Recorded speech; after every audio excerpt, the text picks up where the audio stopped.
एक बार एक ऋषि ने सोचा कि पाप धोने के लिए सभी लोग गंगा जाते हैं।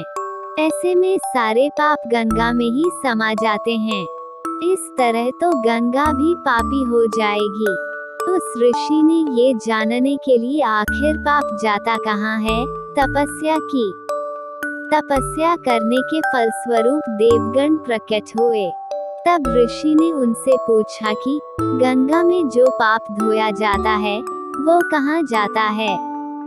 तब भगवान ने कहा कि चलो गंगा जी से ही पूछते हैं इस बारे में। ऋषि और भगवान दोनों ने ही गंगा जी से पूछा कि हे गंगे, सब लोग तुम्हारे यहाँ पाप धोते हैं, तो इसका मतलब क्या आप भी पापी हुई।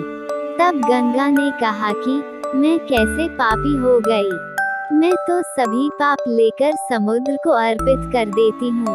इसके बाद ऋषि और भगवान समुद्र के पास गए और उनसे पूछा कि हे सागर, गंगा सभी पाप आपको अर्पित कर देती है, तो क्या आप पापी हो गए।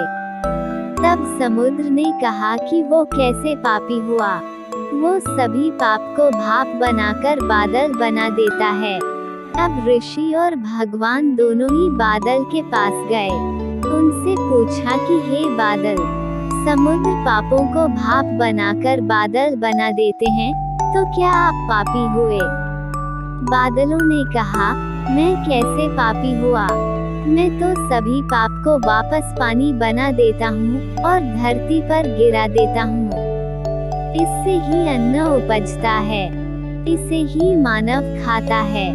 उस अन्न में जो अन्न जिस मानसिक स्थिति से उगाया जाता है और जिस वृत्ति से प्राप्त किया जाता है और जिस मानसिक अवस्था में खाया जाता है, उसी के आधार पर मानव की मानसिकता बनती है।